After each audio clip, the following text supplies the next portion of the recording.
Ladies and gentlemen, welcome to the threeohtake, where we talk all things Major League Baseball. Here's Kyle Corwin and Nate Reyes. It all starts right now. Woo! Welcome back to the threeohtake, presented by SeatGeek. This is episode 474. I'll be your host, Kyle Corwin. I'm here with my co-host, Nate Reyes.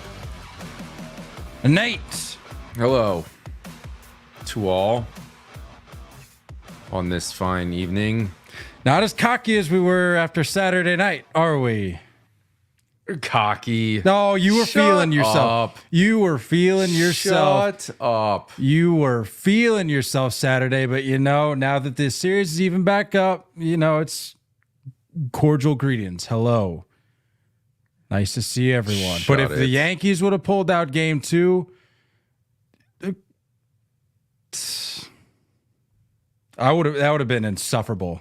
I would have not even bothered coming on this You're podcast. Insufferable for not even having a team in the postseason. Okay, all right. Well, we've already acknowledged that. We don't need. I mean, if that's the only thing we got, it's fine. Speaking of insufferable. Bob Costas sucks. That is his job. Yeah, let's just get it out of the way. Bob TBS Costas sucks. The app sucks. The platform sucks. Bob Costas was on the verge of tears when Giancarlo Stanton grounded into a double play. What are we doing? Apologize for him. Up about it. Why is it every at bat for 2 straight games? Let's not here. We acknowledge the Bob Costas thing, but look, if there was ever an episode where we're going to focus on the positive right out of the gate, it has to be this one. We are on track for one of the best postseasons I think ever, and I don't think that's an exaggeration. I don't think we're dealing with hyperbole there. I think with the way we're tracking right now, I mean, you look at the Royals-Yankees series right now. In terms of runs, like runs separating the two teams, that's the closest series. 3 runs over the course of these last 2 games separate those 2 teams. And you could make the argument that it's the most boring of the 4 that we're watching right now. Because of Bob. Well, that's yeah. I can't disagree with you there. But I've never wanted Ron Darling to speak so much. Just to keep Bob from talking. Yeah, I've never been like a huge. I mean, I don't have anything against Ron Darling, but all of a sudden, I'm like very fascinated with what Ron Darling has to say on these things. Why is before I speak, Kyle, as mentioned before we hopped on, I'd like to continue. Like, shut up, dude. Everything he says has a comma. Every sentence has a comma break statement. All right, so back Start to the positive here. Break. Finish statement. So back to the positives here. All 4 series, I saw this note just 4 minutes before we hopped on. All 4 series are tied at 1 apiece. That is kind of cool. For the first time in the division series era. It's kind of neat. That's quite fantastic, I'd say. We didn't have any sweeps, right? In prediction wise, I didn't have any sweeps. I had the Padres sweeping the Dodgers. Wow. Which, I mean, let's be honest, and we'll touch on all these series. But if the Padres heading back to San Diego, if they can take care of business at home, I mean, I only would have been 1 game off. Still wrong. Well, not necessarily. I mean, I started off 0-4. I guess you'd have been 2-2 to start. After we finished with game 1s, I was 0-4, so I was feeling awfully great about myself. But you know what they say? It's not about how you start; it's about how you go your next 4 games. And I'm 4-0. Yeah, I've heard that statement. Some have said it, not it's a not good me, phrase. But yeah. So I'm 4-0 in my last 4. So do with that information what you will. But speaking of these series, let's talk about it, shall we? You want to go? What are you thinking? You want to go? No, you know what? I'm going to do it. We're going to start with it. We're starting with the Mets and Phillies. We're going to start with the Mets and Phillies. Game 1, whatever. Tough way to start when you're like in the bank, Yeah. you know, and like Schwarber gives you all you need to get it going. Gives you everything you need to jumpstart. Zach Wheeler, even though the window has closed to make his case for the Cy Young, was just giving you a little bit of a reminder of how good he was. I mean, he extremely efficient, extremely dominant. And like you said, the Schwarber leadoff home run, but just sort of a flat arrival to the bank for the Phillies. Wasn't exactly, I think, what they were building it up to be, what they were hoping it to be. But game 2, pretty safe to say the game of the postseason thus far. I mean, I know it's small sample size, but I mean, that was electric. That was sick. Insane baseball game. It was. And I know it was, I can only imagine how heartbreaking it was for Mets fans, but that's one of those games, whether you're on the winning side or the losing side as a fan, or really as a player, that's one of those games where you're probably feeling pretty fortunate that you were a part of, or that you got to be there for, or that you were invested in as a fan of one of those teams, because those don't come around very often, especially on the postseason level. I mean, that the back and forth, the lead changes. And for me, one of the highlights of that game was the fact that it was the dudes that you expected or that you would have hoped made a difference. 100%. And that was fun to watch. 100%. Yeah. Castellanos, man. Have a day. Needed to show up. And that was big. Really, really big. The back-to-back homers, that was so sick. So we were over at my in-laws. My father-in-law had football going on the TV, so I had the game on the iPad. You know, have it like propped up like on the coffee table. Little side note here. You're really selling me on these iPads. Like, for the longest time, I've been like, I don't like what's the difference between a phone or like having a laptop? But that sounds like it's actually not a half bad viewing experience for a baseball game. Delightful. All right. I use it all. It's all I use it for is if I'm watching a game and it's not on TV. Noted. Like, you know what I mean? Like the wife wants something else on. Sure. She's tired Happens of all the this time. being played all day. So like, are we really going to watch another 3-hour game? No. It's cool. Let me throw on the iPad. So like, it's nice. I'm going to watch another 3-hour game, but it's going to be on the iPad. Enjoy it. Yeah. Right. But anyway, so we're at the in-laws and like, I'm trying to, my father-in-law likes baseball for sure. He's definitely a football guy, but he likes baseball. Mother-in-law, wife, they could kind of care less. Like, they know they love it for me, but like, they don't need to have it on kind of thing, right? And I'm trying to tell them how different postseason baseball is. And I'm explaining to them of like regular season games, anybody and everybody goes. It's like a social event. Half the time at a regular season game on a Sunday in June, half the people there are just there to soak up the sun, have a couple of hot dogs, right? Not right now. When October hits, everyone in that stadium is diehard, fully invested.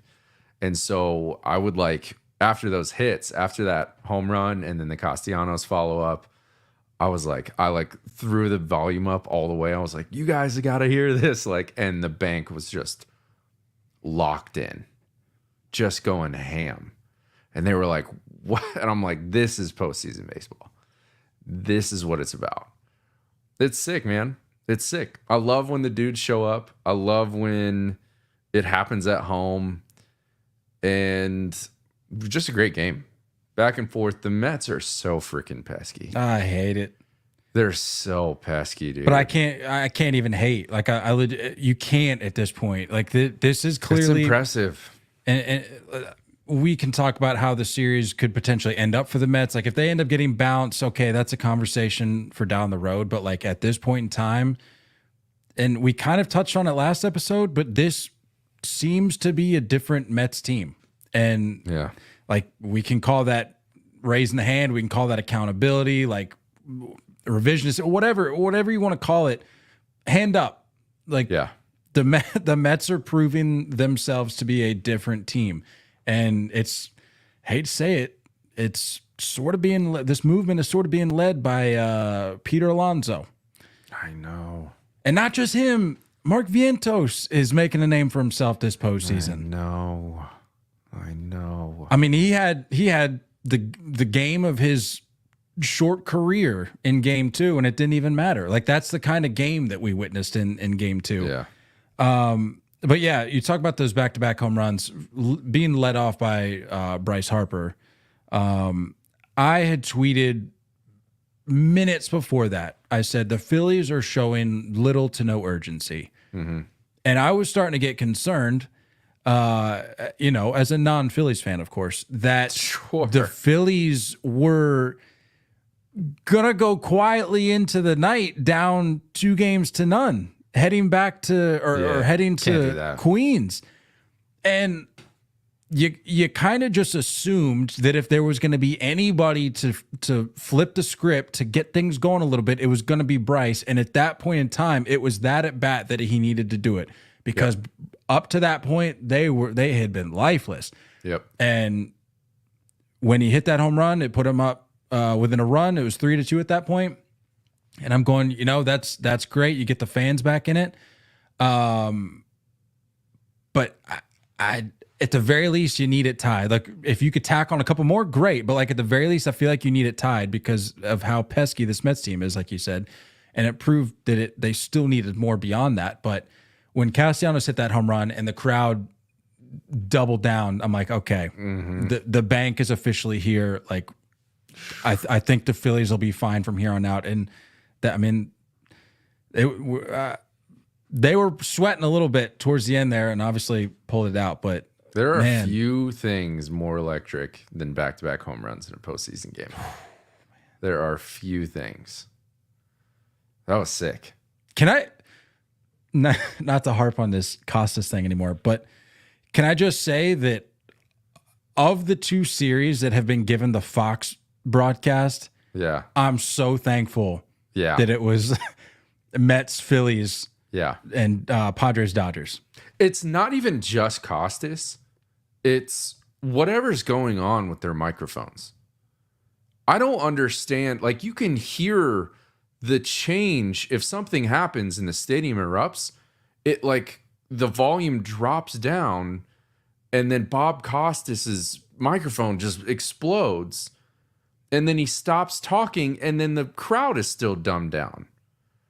What is going on? It's horrendous. Like, there's a bunch of videos on like social media that are like people like in Yankee Stadium, like, just in case you couldn't tell what it sounded like here's the the in-person view or the in-person sound. It's just strange. Like, it's just weird. Fox is superior. It's just how it is. Yeah, the audio for the Yankees games probably drowned out a lot of the boos for Judge. No boos. No, I'm sure there were some. No boos. I mean, we're talking about one of the greatest offensive seasons of all time, but par for the course come time for the postseason.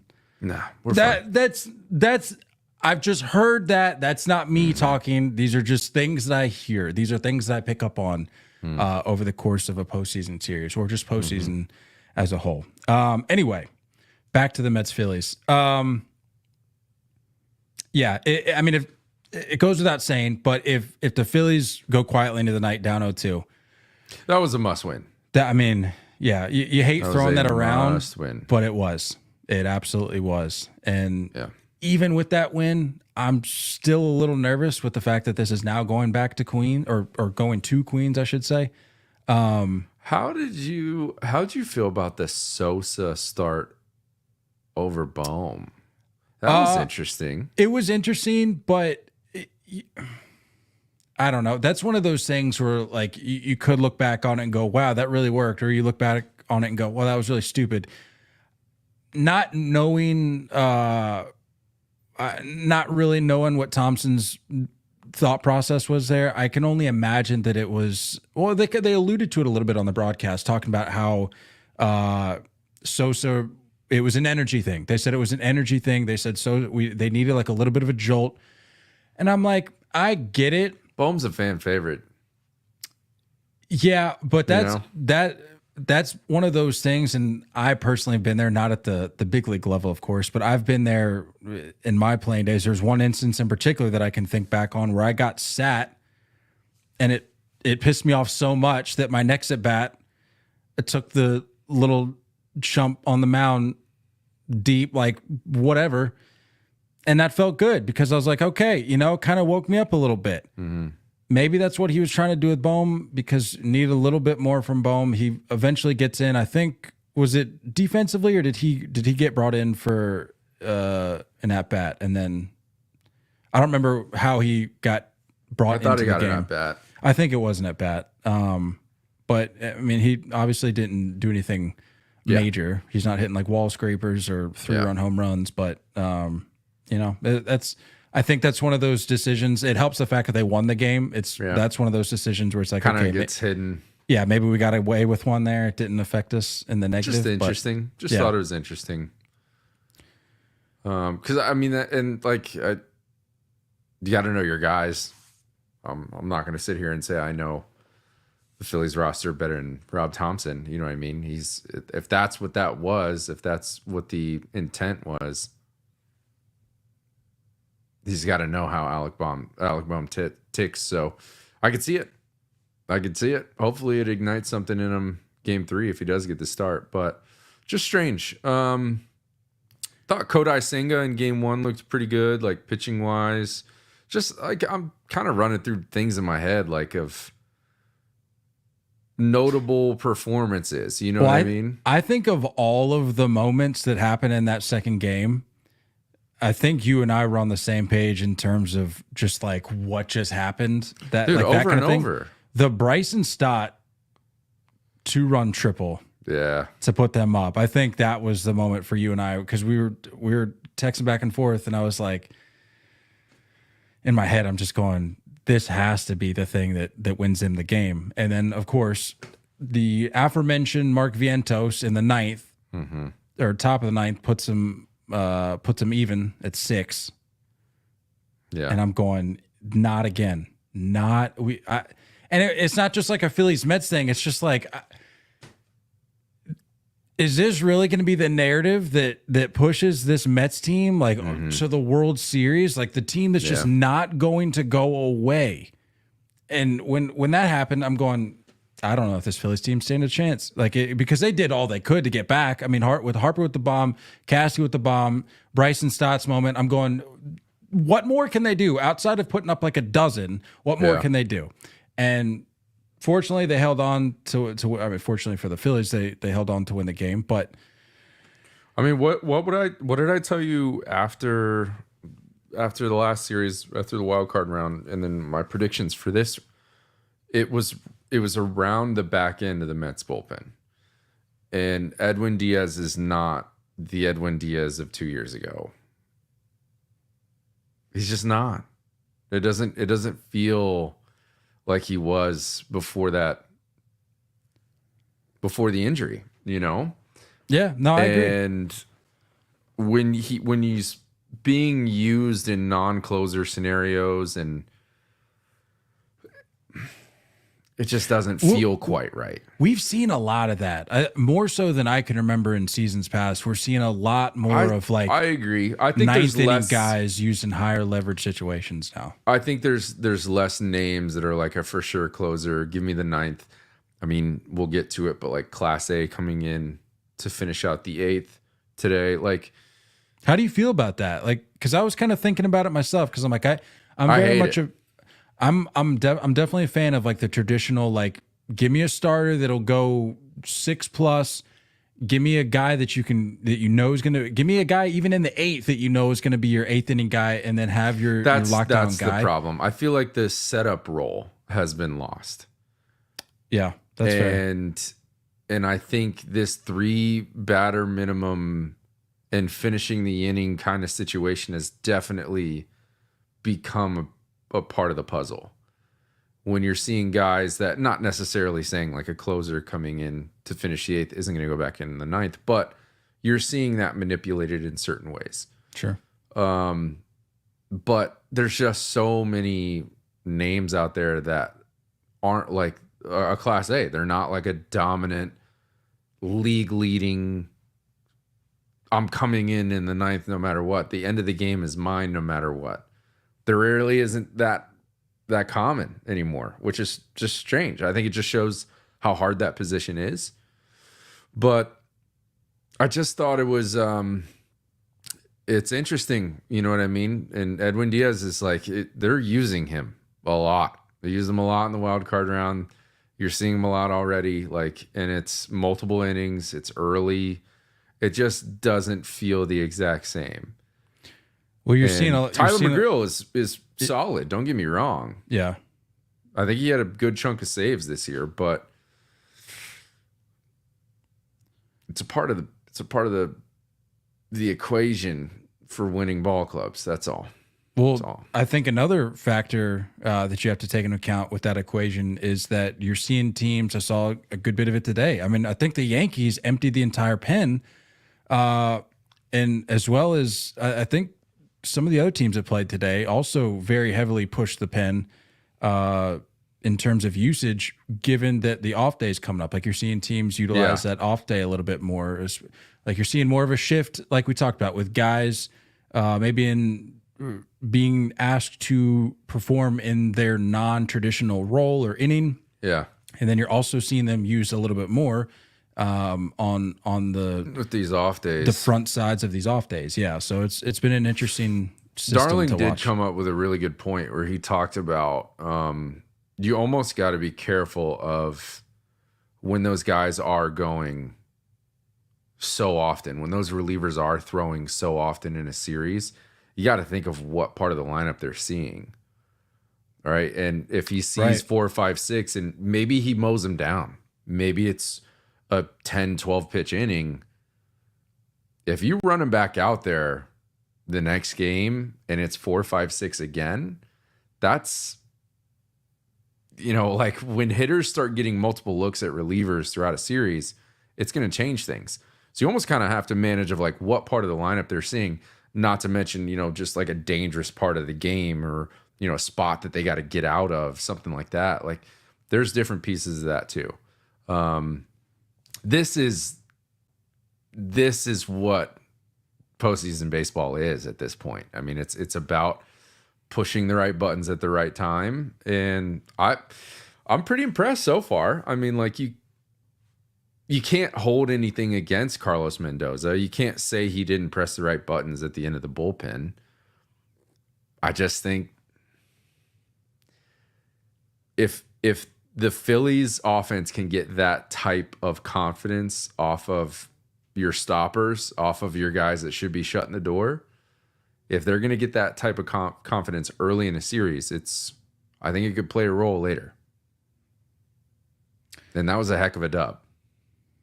How the Castellanos Papa and son moment after the walk off, dude. That's one of my sick. That's one of my favorite. Sick. Like it's not a bit, but like just one of my favorite like micro events that pops up so often. I feel like is or storyline. I guess you could say is Cassie with his son Liam. I mean that it's not just like a once every now and then thing. Like if there's a big moment and Nick Castellanos is a part of it, you can guarantee you're going to see Liam on the screen, which I just loved. Philly has adopted Liam as their son. It's the sickest thing. I love it. It's going to be sick when we see Liam in 15 years in Philly at that level. Two buttons undone in Philly, but I just it's so cool. Like we hear about like kids growing up in clubhouses and kids like that eventually become ball players that like they were around it their whole lives. Like this is different, dude. You're sitting front row, like right behind the backstop on national TV after a walk-off. Just insane. And dad's coming up celebrating with you. Like that's sick moment. Speaking of dad, let's talk about the Padres. I'll tell you what, man, these game twos got the juices going. Really did. I mean, and the frustrating part going into this game, having just watched the Phillies or the Mets Phillies game, you're going, I kind of hate that this was the first game to happen because now you're not going to get an encore like at any level that would compare to this game. And I mean, the scoreboard to me did not reflect the emotion, the impact that this game two between the Padres and Dodgers had on their series as a whole. I mean, this was. I think we're knocking on the door, and some might disagree. We might be knocking on the door of things boiling over between these two teams. Oh, yeah. I mean, because like I said, it was 10-2 on the scoreboard to close things out, but it felt pretty much the entire game like it was a one-run game. There's just so many moments. There's so many things. There's so many narratives that are happening inside of this. And I feel like Manny Machado is just in the middle, stirring this pot more than anybody. It goes back to what we're saying with the Mets Phillies. Like the guy who you would hope is in the middle of all of this are the guys that are in the middle of all this. Yep. Manny Machado, Fernando Tatis. I mean, like Fernando Tatis clearly does not care about anything that the Padres fans are saying to him, anything that they're wishing upon him, or Dodgers fans do not care. And I'm kind of here for it. Bring it on in right field, Dodger Stadium. And what's crazy about that is that Manny Machado is just as fired up, if not more, than Fernando Tatis is. Because in any other situation, I'm convinced that Machado would put his arm around Fernando and be like, hey, dude, let's dial it back a little bit. But homie's like on the top step, blowing kisses to people in the stands. Wild. And nobody's saying anything to him. So I'm like, clearly this Padres team, like as a whole, as a collective unit, they're just okay letting it eat right now. They're okay twisting the knife a little bit. He's chewing his gum in just the most obnoxious way possible. All of it. I love all of it. I mean, the fake tears. Yeah, dude. Whew. I'm at the point now, and we've probably commented on this in years past, but I'm at the point now where his whole it's not the Euro step that he does. It's like the stutter. The stutter coming around third. I'm at the point now where I'm like, you know what? This is very clearly the thing that you love to do in moments like this. You're going deep twice in a game against your most hated rival. Yeah. Go for it. Go do for your it. Thing. Oh man. Let's start in the first though. You have Fernando leading things off in the first with a home run. And then in the bottom half, you've got the Jurickson Profar robbery, air quotes. I was sitting there. I was like, what? I was just, what's going on? I was with Joe Davis. I was like, it's gone. It's one go up on the scoreboard. And you're like, what? I did notice that. Yeah. The scoreboard folks were a little trigger happy there. Real quick. Quick to fire from the hip. What's wild is that you saw the interaction of Profar and those Dodger fans, and there's like this head shaking, like buck up, flexing, and then the Dodger fans like, all right, respect, all good natured, and then like 6-7 innings later, it just turns into just flipping birds. It's like a war zone out there. Yeah, what happened? I thought you had a respect for my guy Profar, and I thought we were friends. Just going off on him. I love Profar. I'm not. Did you see the clip where he had? What did he bring them a ball? Is that what I saw? He brought them a ball. Did he? I didn't see that. Yeah, and then I don't know if that was. Cool. I don't know if that's the one that they threw, but then there was a ball that gets thrown at him, and then things start. I don't know if you saw this, but there was something being thrown at the guys in the pen too, in the Padres pen. I saw the TikTok of like someone in the crowd. Yeah, it was like the pen. it was like a souvenir cup, I think, or something got Yeah. thrown in there, and like I don't know, forgive me, I don't know like what role she has, but there was some woman there, maybe a trainer or something. She was looking up in the stands, but the guys were looking out on the field, and you see her pointing like, "Oh, like what is this?" And the guys turn around and they're like ducking, and then you see these like souvenir cups, or I don't know what it was, like fall into the ground, and I'm like, look, what are we doing here? And trashy. like the Fox broadcast and other people were talking about how like, well, we don't want to generalize here. Like we don't want to generalize the whole fan base by the actions of a few. But I'm also like, this isn't the first run-in we've had with Dodgers fans acting out. Like let's not fool ourselves here. It's true. There's a few fan bases that can do this kind of stuff. It's never cool. It's never okay. It's just wild that like you can watch a player instigate so much and then like cower and like point out fans specifically to security guards. It's just different. Like I don't know. Are you saying none of are it's you saying okay, Profar obviously. was cowering? Because No, I'm not saying him. I think just there's examples of athletes all the time. Sure, where they're sure. like they're ready to throw hands with a fan. And then the second there's like something that actually starts outside of hand gestures and yelling, they're ready to go tell mom and dad. You know what I'm saying? Like there's a little bit of that vibe going on. Well, there's a little bit of that like with players and fans, but I mean, we talk about it all the time. You have that same vibe with players and other players. Like when it's time to take the gloves off, guys are like already back at the top step, and we're like, okay, well, what was that all about? Doesn't happen. I don't know. I'm ready for like Ron Artest to run into the Give me a little malice at the palace, sixth row and just smoke somebody.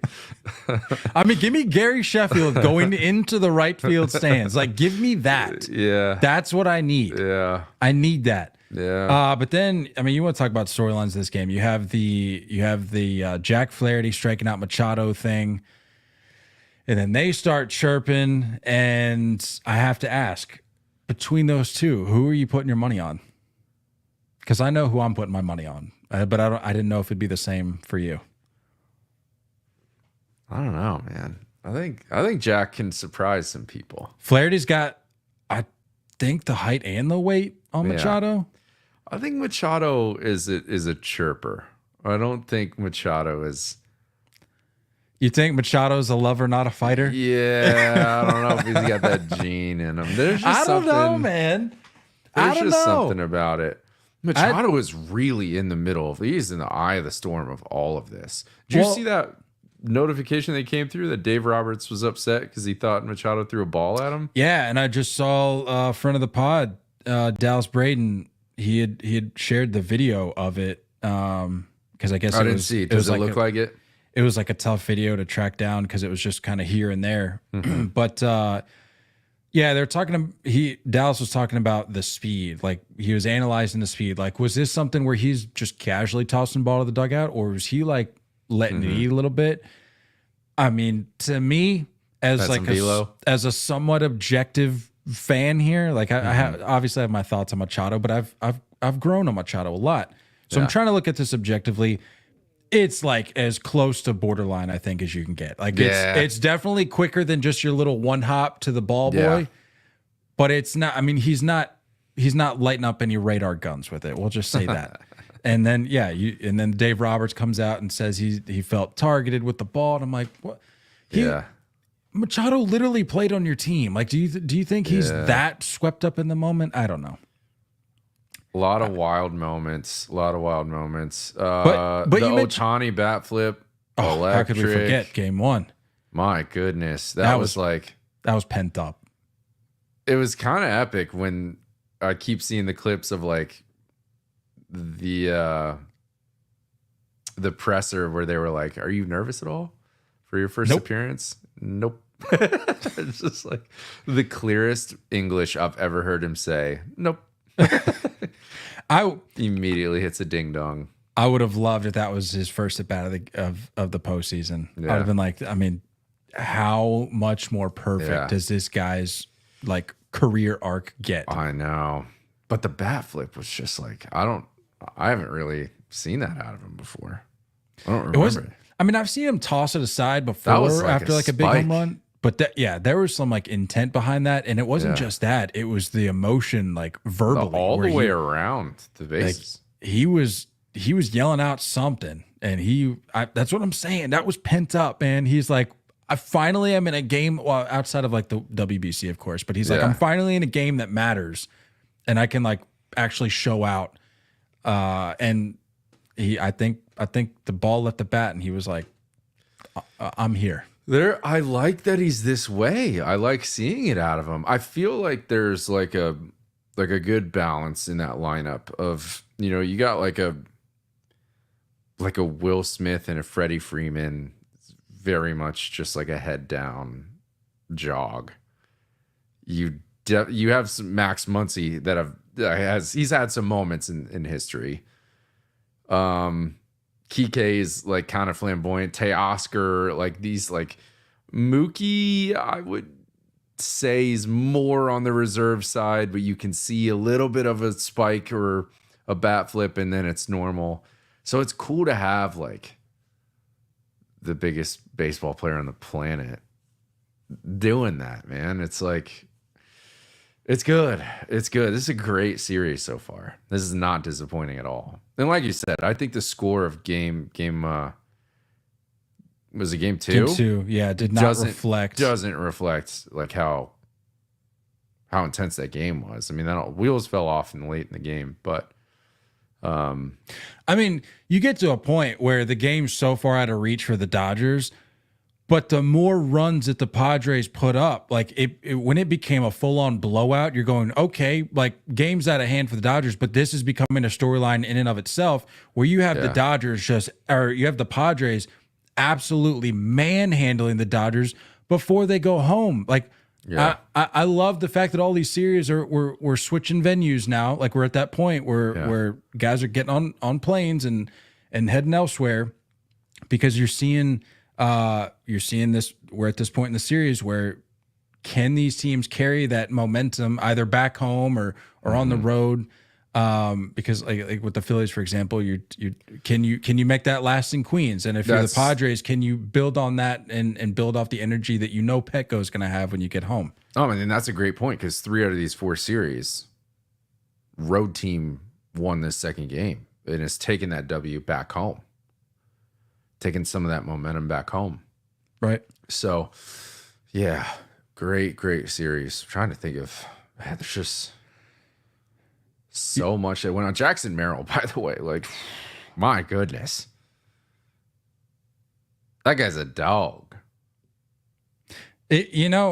I should have asked the same question back when I asked the question about Jackson Chourio. Like, is it too soon to expect too much from Jackson Chourio? I should have just asked the same question for this Jackson as well. Like, is it too soon to expect too much? The answer is clearly no. Like, this guy is ready for this moment, and he's contributing meaningful ABs and meaningful play in games that they absolutely like. If you're the Padres, you absolutely had to go into Dodger Stadium and at least split. Like you just had to do that. Yeah. And he played a big role in that. And another guy that played a huge role, Kyle Higashioka. You would know better than I would. Where is this coming from? He's got 3 home runs already this postseason. He's got sneaky pop. He just didn't get like regular ABs as a Yankee. He's got that in him, dude. I remember the last, obviously not this year, but last spring training. Dude had like eight or 9 home runs in spring training. Everyone's like, who is this? Who is this guy? Higgy's got it, man. And that's what I was talking about, like kind of the balance in the lineup of your head down and jog kind of guys. He's one of those guys. For sure. Oh yeah, for sure. And it's just if you took him out of the uniform and said he was, if he's working at Chase Bank as a financial advisor, I'd be like, yeah, I buy that. Oh, babe, we got an appointment today at 4:30 with Kyle Higashioka. Can you make sure we got all our statements with us? Like that's Yeah, That's him. no, that's completely accurate. I could totally see that. I've heard he's just like a terrible interview too. You've probably heard a handful of those. He's just super boring. dry. Like, He's my so dry. But everyone says he's like, all the interviews I hear is this. He's one of the funniest guys in the clubhouse because of that. I love it. Go Higgy. Really the only other thing I feel like from that game to talk about before we moved on was, I mean, we sort of talked about it, but is Xander okay? Yeah, I think it was a hamstring issue I saw. Pulled a Kirk Gibson. Yeah, it clearly didn't affect him too much. Friggin' limping around. He loves the big games in Dodger Stadium. Shout out 2018. But yeah, the game delay as a whole, we sort of alluded to it earlier, but you know, you just can't have that happening. And you have that, and then what followed was the Manny Machado team meeting in the dugout, which I'm going to continue this narrative. What'd you think? Did you like that? I liked that a lot. I that's what I'm saying. I'm going to continue this personal narrative, and I think you're sort of in the same boat. Collectively, I think we've kind of grown. Manny Machado's grown on us, sort of at the same time. But this is just another example of like, what more? Sure, if you're a Dodgers fan, you're probably looking at the Machado Jack Flaherty situation, going, "This guy's a punk," like whatever. But as somebody who doesn't have a dog in the fight, I'm looking at this series going, okay, yeah, he got swept up in the moment with Jack Flaherty, but Manny Machado 7-8 years ago is not doing this. No. He's not doing this. No. And the fact that you've got him calling a team meeting when they were already up by a handful at that point, I saw people going like, they're like tweeting out like, why, like, why do this now? You're already up. Like, what's the point? It clearly worked. They tacked on, I guess, like almost a half dozen more. I gotta guess it's like a let's just stay focused, handle our business, get out of here. You know what I mean? That's a sign of maturity to me. If you get roped into antics, if you get roped into, you know, any kind of loser mentality around this stuff, if you react in a certain way and get yourself suspended, like that damages us. You know what I mean? So I like it. It's so rare to see that in baseball. An in-game, like, team meeting, huddle up in the dugout kind of thing. I'm a fan. I'm cool with it. Go Pods, man. Go Pods. Friend of the pod, Greg Amsinger was talking about it on MLB Network today. He was like, or I guess it was, I watched it this morning, but I guess it was the show from immediately after the game last night with the Padres and Dodgers. But he said, he's like, I got a trend. He's like, I love trends. He goes, Padres are winning the World Series. And the guy, like Harold, and the other guys are like, what are you talking about? And he goes, think back on the teams in the postseason that had their quote unquote leader hold a team meeting in the middle of a game in the dugout. He pointed to two instances, I think it was two, of Hunter Pence in 2012 and 2014, I believe, in which he did that. Went on to win the World Series. He pointed to the instance in which David Ortiz did it in 2013 in St. Louis. They went on to win that World Series. So he's like, say what you will. He's like, that's my take. That's my trend. Padres are going to win the World Series. So I'm like, I mean, he's not wrong if that trend continues. Like I don't think that trend has failed yet. So we'll see how it shakes out when they head back to San Diego. But I mean, this is, I think most people would probably agree, unless you're a fan of one of the American League teams. The National League Series right now, I think, are electric. Great. Are attracting the most attention right now, and rightfully so. Like I think these we talked about this. This is, these were the more marketable series, division rivals throughout the year, built up aggression, fan bases. Yeah, I would agree. I think it was a pretty good game today. I don't know how much of that Guardians Tigers game you caught. I mean, that was. Yeah, let's talk about it. I told you before this series, I said if you like baseball being played the right way, this is that series. We're just seeing really quality pitching, really quality defense. And I mean, I'm loving it. I'm loving it. I know it's not the most sexy one. Game 1, just kind of flush that. Guardians, Tigers. Guardians just canceled out the Tigers chaos. Just said, yeah, we'll take your opener and raise ya. Well, they tweeted something out from the Tigers official account tweeted something out, and it was like chaos, and it had a picture of like all the guys from their pen, and it was like soon. The caption was like soon, and then they go and put up a 5. The Guardians put up a 5 spot in the first before an out had even been recorded. People seem to forget that 5 runs before an out had been recorded, and then I saw people in the replies going, "Yeah, that was chaos for sure." You nailed that one. Yeah. So not much to write home about that. But game 2, I mean, well, a redeeming point for the Tigers though in game 1, Reese Olson, like that. I know that game 1 as a whole for the Tigers probably gets swept under the rug, but like game 2 might not happen for the Tigers if you don't have Reese Olson going out there and giving you 5 innings of 1-run ball. I mean, he gave up the home run, but settled down after that and bought him some time. Kind of just take a bullet. You know what I mean? Sure. Kind of just eat one for the team there. Sorry, but you were saying game 2. Chew it up. But yeah, game 2, I mean, Scooble, Boyd. Whoa, man. I mean, just excellent pitching, excellent defense. Big Christmas Noel in right field with that play in the corner. There's a lot of good outfield play today. They talked about it a lot on the broadcast. Man. I told you these teams are just they're very sound, very well coached.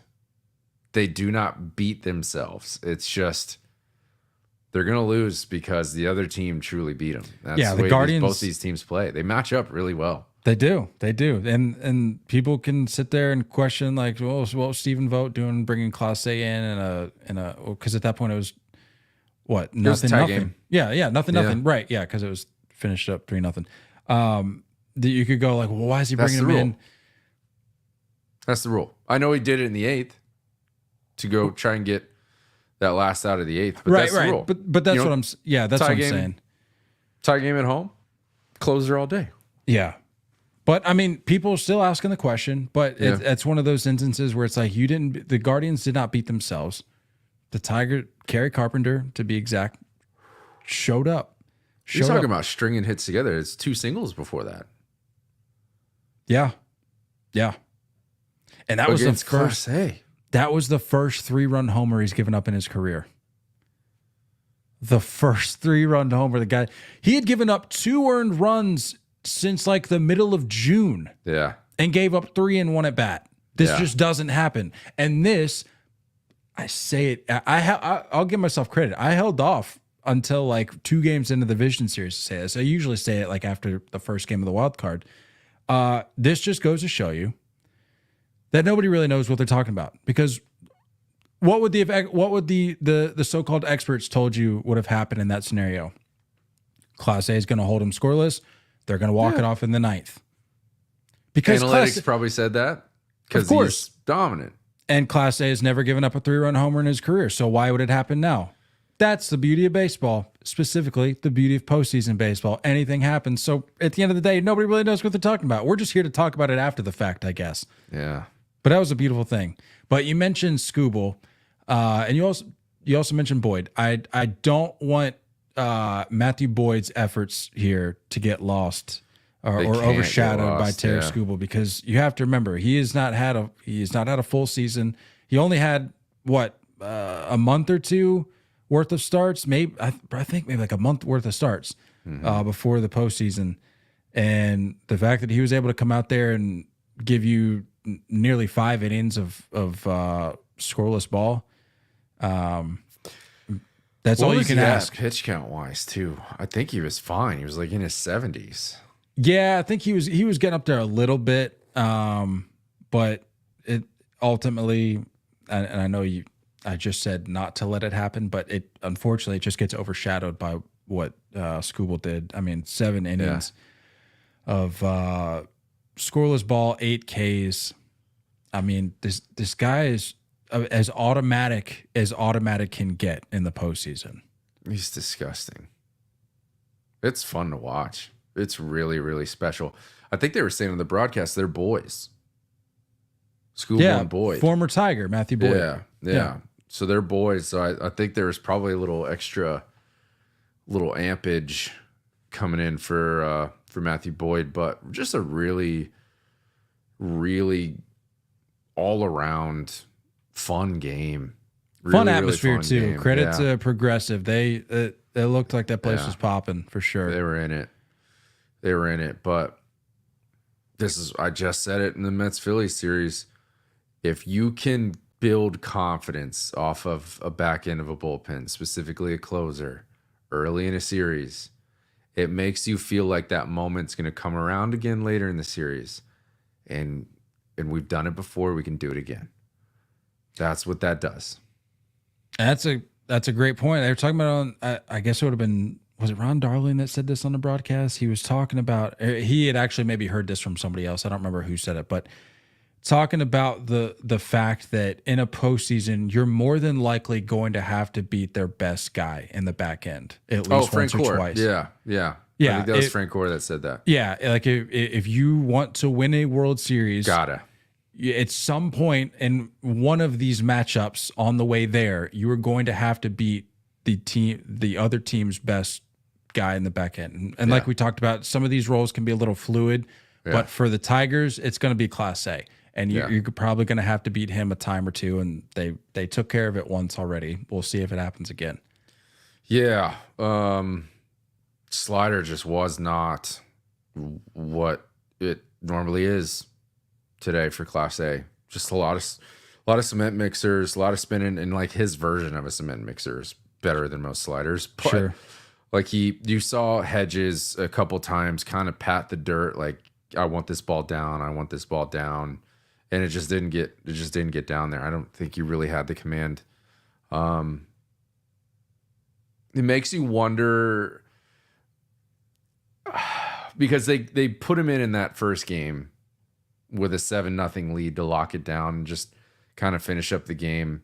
And I think there's a couple different arguments you can make with that. Maybe Stephen Vogt is saying, like, let's just don't let them carry any momentum into game 2. Let's just go ahead and close the door now. Don't let him, get any solid ABs. But that does say that when you're talking about a closer that was a league leader in saves this year, it has been dominant for a year plus. What does that do? And I know they had a day off, but like, these are some of the things to an equation that you can wonder and ask. And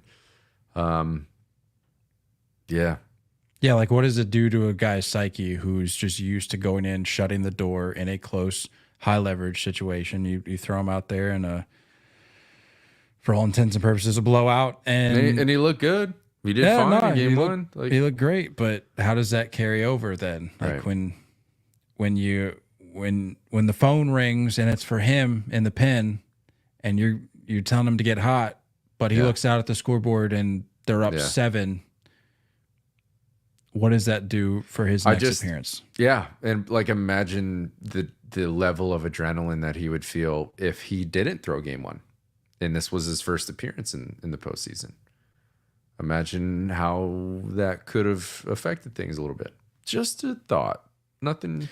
Yeah, we're not trying to play the hindsight game here. Yeah, very easy to sit here and play Monday morning quarterback, but overall, it's a good series. And Kerry Carpenter, my goodness, if you're not familiar, you should be now. Man's is different. He knew it too, because I'm sitting there watching it. Not even getting the start. Not even getting the start today against Boyd. Against Boyd. So, like, that's a big deal. Well, he's definitely like a usage guy or like a matchup guy for sure. Yeah. And he does it well. Like, not everybody can do that. Even if your splits are strong, you may not be suited for a coming off the bench, because some guys respond differently to that.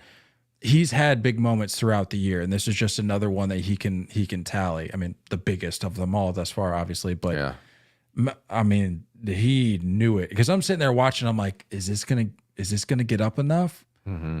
But the second I saw the bat drop, I'm like, well, if he knows it, then we don't need to sit here and wonder. Like, this ball is I think he gone. lost his helmet at some point too. That was a little weird. Rounding first, I think. Yeah, Just but freaking out a little bit. I'm like, let's have it. Let's have it. You know. Yeah. Big moment for the Tigers. Big Huge moment. There's something about when you can hear the opposing dugout do something big and the stadium is so quiet that you can hear the dugout screaming. That's cool, man. That's super sick.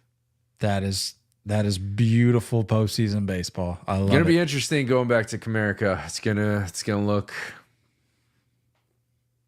I think vibes are gonna be high. Detroit's been hungry. When's the last time they were this legit? You know what I mean? Oh, they haven't hosted a postseason game there since 2013. Or no, 2020. Been 2014, right? Because that was when they matched up with the O's, I believe. Because 13 was the postseason series against the Sox. I do remember that. But 2014 Tigers, that would have been, yeah, that was against the O's. Yeah, they're hungry. They're hungry. Let's do it. I love it, man. Back to Detroit. I love that game happened today because it pushed the narrative one game along further that these game twos were like just must see postseason baseball, and of course leave it to the Yankees to ruin it.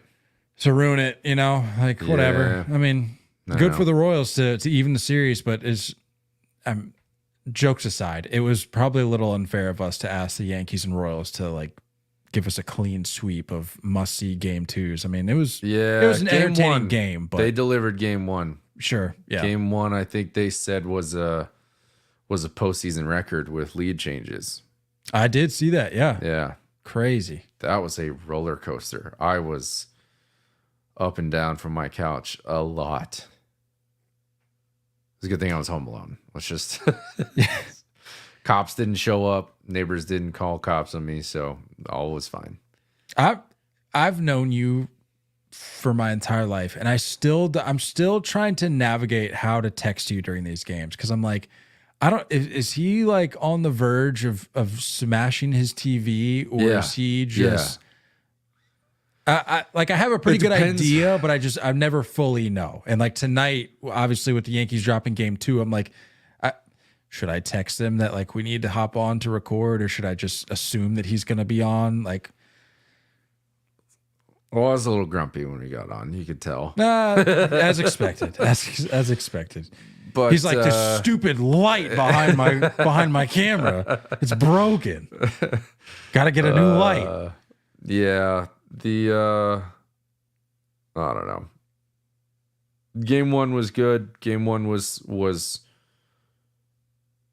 yeah, like we talked about, just a roller coaster. Garrett Cole, man, I had a feeling because I was like, he just hasn't been himself this year. And I was like, maybe these last 2 starts of the regular season was good for him to carry over. It was more than 2, wasn't it? Like it was specifically the last 2 starts. I think he went like 8 and 9. Oh, yeah. So, yeah. In terms of innings, he did good in September overall. Like he did well, but it was like the last 2 that I was like, let's bring this in. And then, you know, I said that there's certain teams that do well with a first round bye in that break.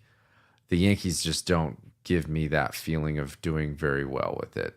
And it's the big guys. It's the big names. That's what sucks. Like Garrett Cole, you can kind of tell he's very in his head more often than not. And he seems like a routine guy, like most starters are. And him having this many days off was strange. The Judge thing, it just seems like he can't get this monkey off his back. You know, it's some of those narratives just aren't looking great. And the Yankee offense, for pulling out game 1, it was lucky. I'll call it that. I think they're lucky to not be down 0-2. Well, you want to talk narratives. I mean, the Judge not performing in the postseason narrative obviously has a much larger sample size. But on the flip side here, Bobby Witt, he's hitless. I think it's 0 for 10. 0 for 10 now? Yeah, it was 0 for 9, I believe, and then I think he had one last AB there to close out the ninth. But yeah,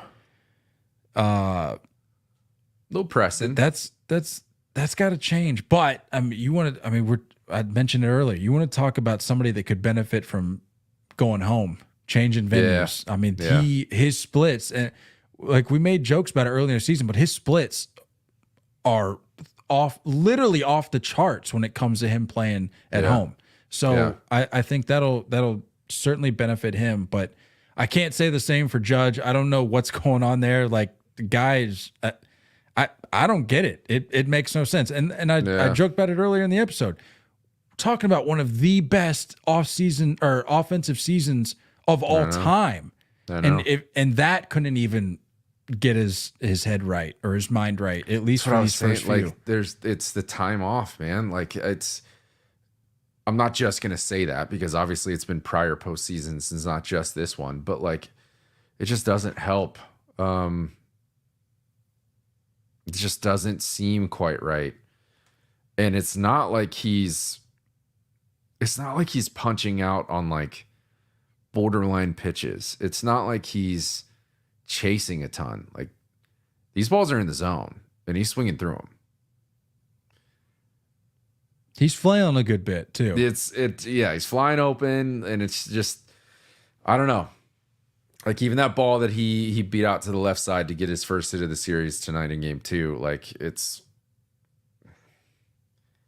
you're still rolling that over. You know what I mean? Like, you just happen to find a good spot, and Michael was, having to dive and lay out for it. But like, I don't know, man. That Austin Wells really needs, like, a lot of this lineup goes when then that 4-hole is taken care of. And I know he had a hit in game 1, but like I said, game 1 just felt very lucky. It felt like a fluky Royals performance from their bullpen, a million walks. And they kind of just like let the Yankees back into it. And when you talk about, like, we said it with Cleveland and Detroit, like teams that don't beat themselves, the Royals beat themselves game 1. Like that, you know what I mean? Like, I don't think the Yankees, they've left so many guys on base. They've lacked the big hit. And tonight there was a lot of barreled balls, like to the track, line outs to the outfielders. You're like, man, that's just little lift, and that game looks different. But the Royals handed them game 1. Can I just add on that note, you're talking about balls to the track. I tell you what, I don't know how you or any other Yankee fan watches 81 home games in that stadium. That is the most exhausting ballpark to watch a game on TV. You never know. I'm seeing balls off the end of the bat.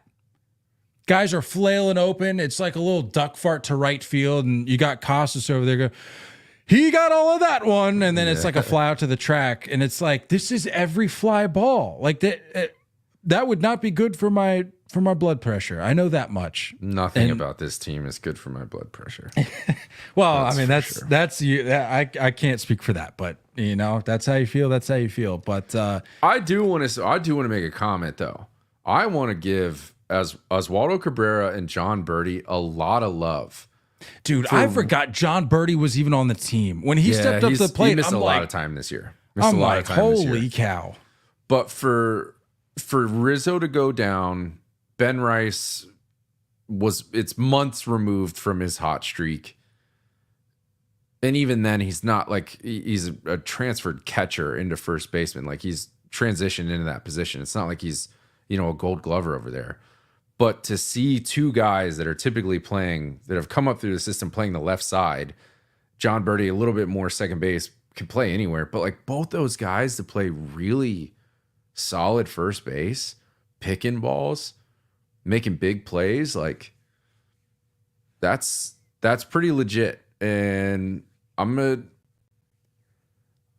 gonna give Boone a little credit on those decisions and starting Verdugo in left over Jason Dominguez. As much as there's a lot of Yankee fans that are not thrilled about it, and that before the games would probably be pretty pissed if we found that out. But Verdugo's done well. He had the go-ahead RBI in He's done well. game one. He's had big moments. He's played good left field. He's done well. So there's a couple things around that. And I think the Yankees are lucky to be 1-1, considering Judge has done nothing, considering Garrett Cole provided nothing positive. Bullpen has looked really good. That's been a big question mark. So it's a weird series so far for them.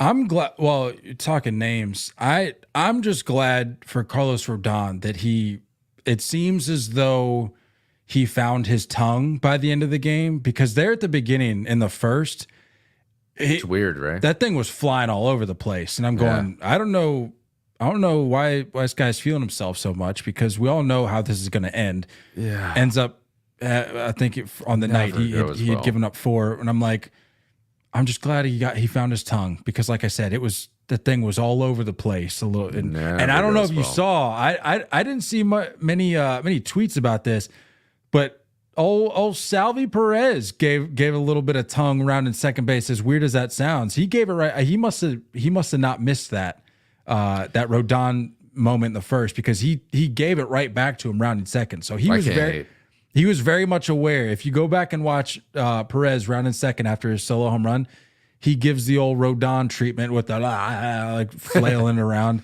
So I was all about that. Salvi Perez is a Hall of Famer, one of my favorite catchers I've ever watched career-wise across his career. But I liked how we caught that from the ump cam, by the way. Yeah, I hate that cam. You're a fan? No. I just like that they had queued it up for that exact pitch, and then you get to see I hate when that happens. It drives me insane. Yeah, I mean, it does suck that that's the footage now that we have of that home run, because I didn't see the main broadcast feed, but I'm like, I mean, the timing of that worked out pretty well, I guess. Yeah. Yeah. Tommy Pham continues to be a pain in the ass wherever he goes. Wherever he goes, he is so impactful in the postseason. That was big time. So impactful, and played really good defense. Went back on a couple balls, and I'm like, dang it, dude. You're a role player.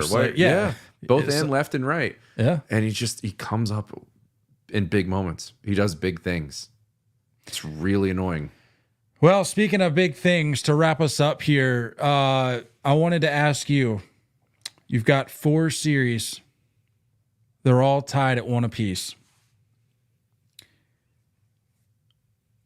Which of because we talked about it earlier, can these teams that won game 2 take the momentum to wherever they're going, whether it's home, road, whatever? Can they take that with them and build off of that? I want to ask you, do you see any of these series finishing at this next upcoming venue, this next stop? Do you see any of these series finishing where they're at? As a reminder, you've got the Guardians going to Detroit fresh off a loss. You've got the Mets coming back home fresh off a loss. You've got the Yankees heading to Kansas City fresh off a loss. And you've got the Padres coming home after an absolute beatdown of the Dodgers. I think the Padres finish it. I do too. I think they finish it. And I'm not just trying to buy in the hype and be a Dodger hater, because I'm really not. The Dodgers don't bug me as much as they bug what seems to be every baseball fan. But I think we're getting to that point in the pitching rotation for the Dodgers that there's a lot of question marks. We've seen a lot of bullpen arms already. And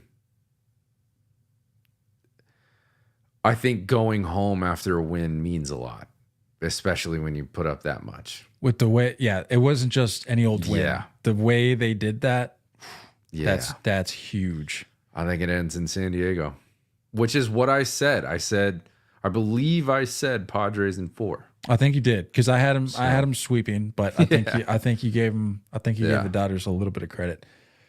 Yeah. I mean, honestly, I think that's the only one I can see potentially finishing at this next stop.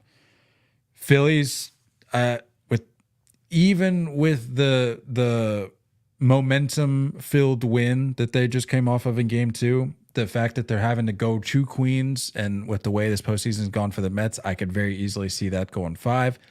I agree. The Guardians and Tigers, I mean, they swapped shutouts in Game 1 and Game 2, so you can't even really say that. I don't even know.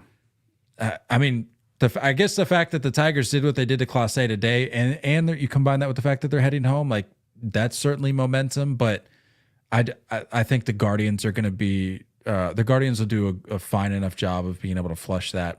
Yeah. So I could see that easily going 5, and then I mean the Royals and Yankees, sort of the same thing. Like you split.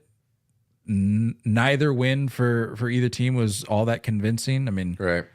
gritty wins for sure, but I could easily see that going 5 as well. Yeah. What do we got? So tomorrow, it's the NL side of things.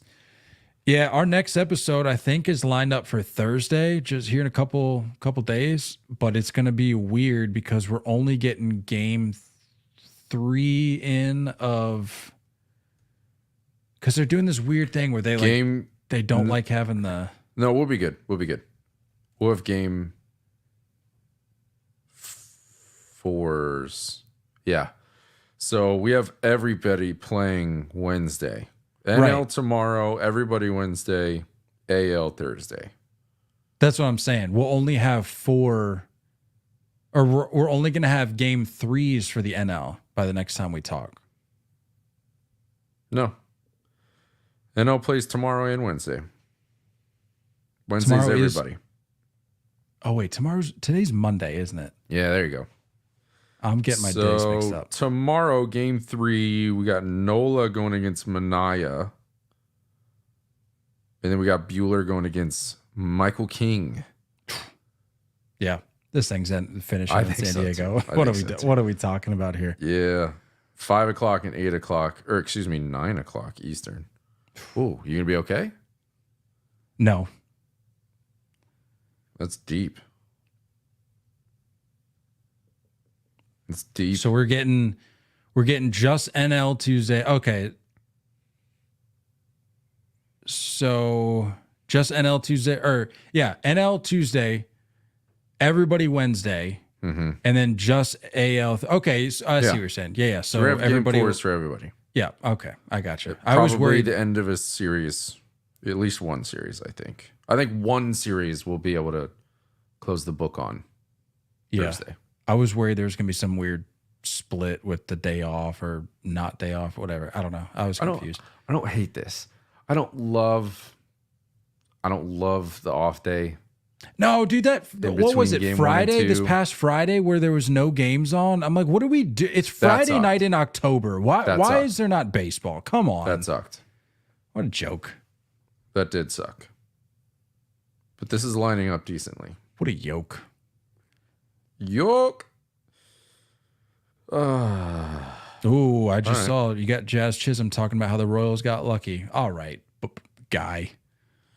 Shh, Jazz, don't. Love some good bulletin board material heading back to Kansas City for the Royals. No, I hate that. Anyway, He hasn't done anything the whole series except a random home run. Garbage time home run in the 9th. Love that. I don't like it. Anything else? Just a great October so far. I love it, dude. I'm so high strung right now. I'm just free as a bird right now. I'm loving every. I don't care who wins. I mean, outside of the Yankees, Royals, obviously. I'm just kind of like whatever, man. These storylines are just fantastic. I'm here for all of it. This has been such an awesome postseason so far. I just hope the LCS in the World Series doesn't let us down because we are tracking really well. We're right now. trending in the right direction. I love all lines on the graph are going up. I'm with you. Cool. Good stuff. Bob Costas sucks. Don't go chasing curveballs. Bob Costas is a legend, and we're not gonna tarnish his legacy, but it's time to hang it up, Bob. Thank you. We love you all as always. Stick to documentaries and articles, Bob. He's a great storyteller. But when you've got Ron Darling, I mean, he is building up the most mundane update as if it's the story of the century, and then you've got Ron Darling being like, he has a strained calf.